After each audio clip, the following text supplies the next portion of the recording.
Ah yo, c'est Samuel, alors on se retrouve pour une nouvelle vidéo. Alors cette vidéo va servir de résumé et comment expliquer ce qu'on fait dans les matières durant cette formation qui est le BTS-SEO. Tout d'abord je vais vous présenter ce qu'on a fait en maths appliqué à l'informatique. Alors en maths on a commencé à travailler avec les algorithmes, c'est-à-dire avec les algorithmes en faisant des successions d'instructions, en affectant des valeurs à des variables et nous avons vu c'était quoi une variable ici. J'ai pas trop la flemme, je vous montrerai 2-3 feuilles d'exercices au niveau de la vidéo. Et dans les exercices, dans les énoncés, on nous demandait de faire des algorithmes pour répondre à une certaine problématique. Où je vous montrerai 2-3 exercices, comme par exemple, fallait calculer le volume d'une pyramide, algorithme qui calcule le volume d'une pyramide. Et aussi, on a vu tout ce qui était saisie et affichage.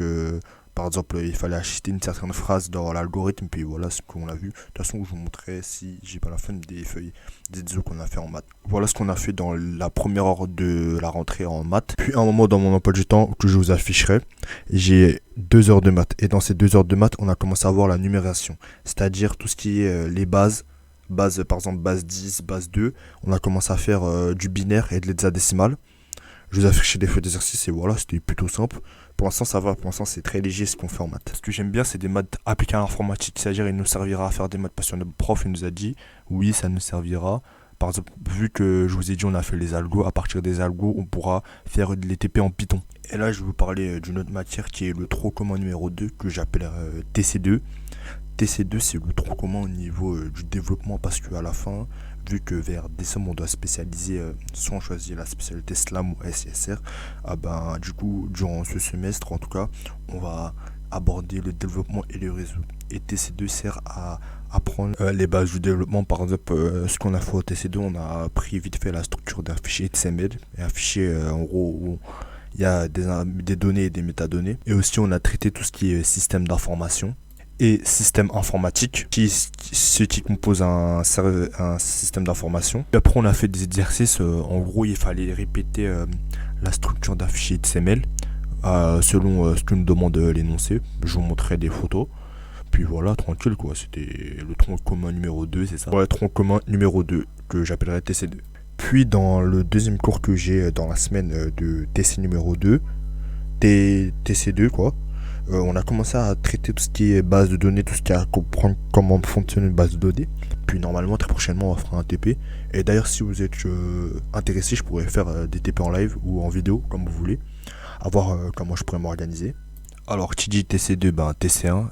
TC1, c'est la même chose, mais sauf cette fois-ci, c'est pour la partie réseau. Et on n'a pas fait beaucoup de choses en TC1. On a plus fait 2-3 exercices et puis définir c'est quoi un réseau informatique. Normalement on devait faire des PTP mais ça marchait pas trop, donc on a fait des définitions, définir ce que c'est un réseau informatique, c'est quoi les avantages. Puis voilà, puis je vous donnerai beaucoup plus d'informations au niveau du TC1. TC1 c'est vraiment axé sur le réseau, mais moi vu que je vais faire un développeur, la partie TC2 m'intéressera plus, mais ceux qui veulent faire du réseau, TC1 c'est parfait pour vous. Mais de toute façon on est obligé de faire les deux vu qu'à la fin vers décembre quoi, on va devoir se spécialiser choisir notre spécialité. Et d'ailleurs pour les TC1 et TC2 il faudrait, si vous avez, il faudra un disque dur pour faire le travail demandé. Là je vais enchaîner sur la cybersécurité service informatique. Alors les cours de cybersécurité, alors on voit les bases de cybersécurité et en quoi ça peut aider, parce qu'on voit la cybersécurité du côté de logiciel, tout ce qui est développement, et on voit aussi la cybersécurité au niveau réseau avec les architectures, qu'est-ce qui se passe lors d'une attaque, une cyberattaque quoi. Encore une fois c'est une matière tout tronc commun, mais cette fois-ci on va faire un peu plus de développement au niveau de la cybersécurité, parce que c'est le prof de développement qui fait les cours de cybersécurité. Vu qu'on n'a pas fait trop de choses, donc je vous détaillerai plus au cours du temps. De toute façon je vous ferai 2-3 vite fait des updates au niveau des commentaires. Je vous écrirai ce qu'on a fait, ce qu'on fera, et voilà, tranquille. Et là les dernières matières avant de passer aux matières tout ce qui est culture G, expression écrite et tout ça, là on va aborder tout ce qui est atelier de professionnalisation que j'appellerai AP. Alors les ateliers de professionnalisation, franchement c'est où vraiment on envoie là tout ce qui est pratique, parce qu'on en a 2 heures, et 2 heures soit c'est développement ou soit c'est en réseau. C'est vraiment là où on envoie du travail, où là par exemple en AP au niveau réseau on a démonté un ordinateur. tranquille.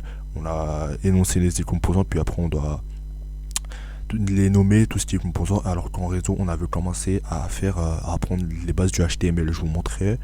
D'ailleurs le prof nous a donné des TP à faire. C'est des TP plutôt simples, faire grâce aux balises et des titres et des paragraphes, donc plutôt tranquille. Puis voilà. Puis si vous voulez je vous montrerai comment je fais pour quoi je fais pour coder au cours de l'année. Et même encore une fois, si vous voulez que je fasse des TP, on fasse des TP ensemble, y a pas de souci. Hein. Enfin des TP ensemble. Je vous fais des lives avec des TP et tout, c'est pas mal. Hein. Et là, je vais attaquer la culture générale et expression écrite. Alors, la culture générale et expression écrite, c'est clairement une matière pour apprendre à structurer ses propos, à mieux réfléchir. Parce que vu qu'à la fin de l'année, il y a une épreuve de synthèse des tests et de rédaction. La matière va nous préparer à affronter cette épreuve clairement. Et puis voilà, c'est une matière franchement plutôt cool où on apprend des choses. Contrairement à le français et philo, je pense que ça nous aidera beaucoup plus. Puis voilà, tranquille, hein. Franchement, j'ai pas grand chose à dire sur cette matière, plutôt cool. Et on va attaquer l'autre matière qui est culture économique, juridique et managériale, que j'appellerai CEJM. CEJM pour plus de facilité. Alors, le cours de CEJM, c'est clairement des cours d'économie et de droit. Où, par exemple, le premier cours qu'on a fait, on a appris ce que c'était une entreprise et quels sont les agents économiques et en gros, quelles sont les spécificités d'une entreprise, quoi. Voilà, tranquille. Définir les différents acteurs de l'économie, les agents économiques, et tout ce qui est circuit économique. Et pour terminer, on va attaquer l'anglais. Clairement, l'anglais, pas de gros changement comparé au lycée. C'est les mêmes anglais, mais sauf cette fois-ci plus spécifique dans notre domaine, vu que on est dans une formation d'informatique. Mais franchement, c'est quand même anglais au lycée, et ça va être vraiment chaud pour moi parce que je suis vraiment pas fort en anglais. Donc, j'ai vraiment une légitime matière et là. J'ai l'impression que je vais payer cette négligence. Donc bah voilà. Rien n'a changé, hein. Franchement c'est la même chose qu'au lycée, hein, c'est anglais.